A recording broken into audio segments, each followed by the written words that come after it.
शब्दों का असर। जो मैं बात बोलने वाला हूं उसे ध्यान से समझो।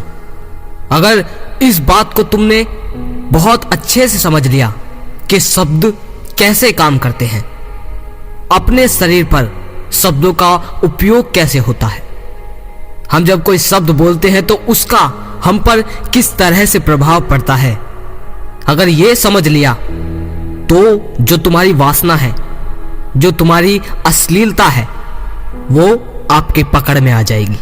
उदाहरण के लिए आपको एक बात बताता हूं। आप टेबल पर किताब लेकर पढ़ रहे हो, ठीक? लेकिन आप पढ़ते पढ़ते किसी लड़की के अंग का अपने दिमाग में या अपनी जुबान पर नाम ले लेते हो। बेशक वो कोई सा भी अंग हो सकता है, वो अंग जिसे शायद आप सपनों में विचार करते हो। एक बार लेकर देखना, ठीक है?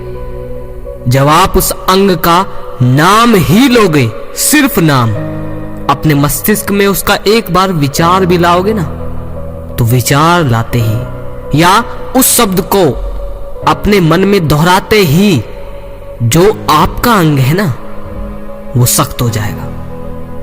मैं कोई गलत नहीं बोल रहा, बात को समझो।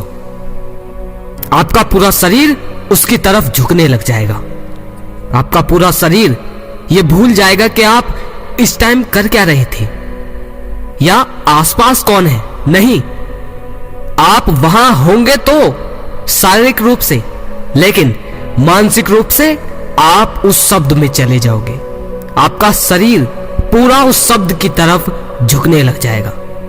आपने अगर किसी लड़की के अंग का एक नाम लिया तो जैसे ही लिया, आपके विचार, आपका पूरा शरीर उसकी तरफ झुकने लग जाएगा।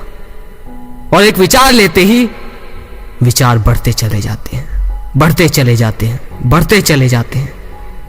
फिर इमेजेस, फिर वीडियो, ऐसे ही बढ़ती और बनती चली जाती है दिमाग में। तो ध्यान रखो, आपको एक विचार तक भी, एक शब्द बोलना भी नहीं है। आप अगर किसी को सामान्य रूप से गाली भी देते हो, नॉर्मल से, अपने दोस्तों को या किसी को भी, तो इससे आप पर भी बहुत प्रभाव पड़ता है। भले ही आपको ये सब नॉर्मल लगे, क्या बे साले चल कुछ चुप रहा, बे तेरी ये माँ का ये वो, आपने अपने दोस्त को नॉर्मल से बोल दिया, लेकिन आपको नहीं पता कि इससे आपके जीवन पर और आप पर कितना बड़ा प्रभाव पड़ रहा है। आपको शब्दों का प्रयोग करना आना चाहिए। वो शब्द बिल्कुल भी ना बोले जिनसे किसी का कोई फायदा ना हो और जिनसे तुम्हें कुछ मिलने वाला नहीं हो। और अगर तुम्हें इस वासना से निकलना है तो सिर्फ और सिर्फ पवित्र शब्दों का ही इस्तेमाल करो। अपने डेली जीवन के जो शब्द हैं उनका प्रयोग करो, लेकिन उसके बाद कोई भी ऐसा शब्द इस्तेमाल ना करो जो आपके अंदर वो विचार पैदा करे। आपको अपने शब्दों पर काम करना होगा। आपको शब्द भी वही बोलने होंगे जो आपके काम के हैं। वो शब्द भी बोलने होंगे जो पवित्रता के हैं, जो गहराई से पवित्र बनाते हैं। और जाहिर सी बात है, पवित्र चीजें पढ़ोगे तो पवित्र शब्द भी बनेंगे।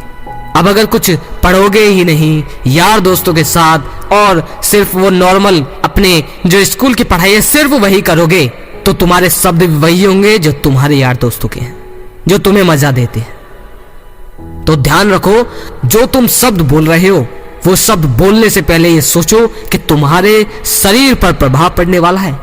अगर तुमने लड़की के अंग का नाम भी ले लिया, भले ही वासना से ना हो, लेकिन फिर भी आपका शरीर उसकी तरफ झुकता चला जाएगा। और ऐसे ही लड़कियों के लिए भी बोल रहा हूं, वासना हो सकती है समान, लेकिन मैं यहां अपने भाइयों को बचाने आया हूं। तो ध्यान रखो, तुम्हें अपने शब्दों पर बहुत ज्यादा नजर रखनी होगी।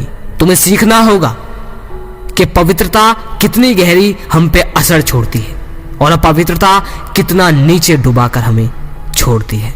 शब्दों का प्रयोग पवित्रता के लिए करो, पवित्र शब्दों का इस्तेमाल करो, मन में भी और बाहर भी। ये करना शुरू कर दो तो शुरुआत में आपको कोई असर पता नहीं चलेगा कि कुछ होता भी है या नहीं, लेकिन एक साल के बाद जब आप अपने विचार, अपने शब्दों को बदल दोगे तो तुम आसानी से संयम रख पाओगे, बहुत आसानी से। अगर लगे शेयर करने लायक तो वीडियो को ज्यादा से ज्यादा लोगों तक शेयर करो। ये कोई अश्लील वीडियो नहीं है, इसे सबके साथ शेयर करो। अगली वीडियो में फिर मिलते हैं मेरे भाइयों। जय श्री कृष्णा।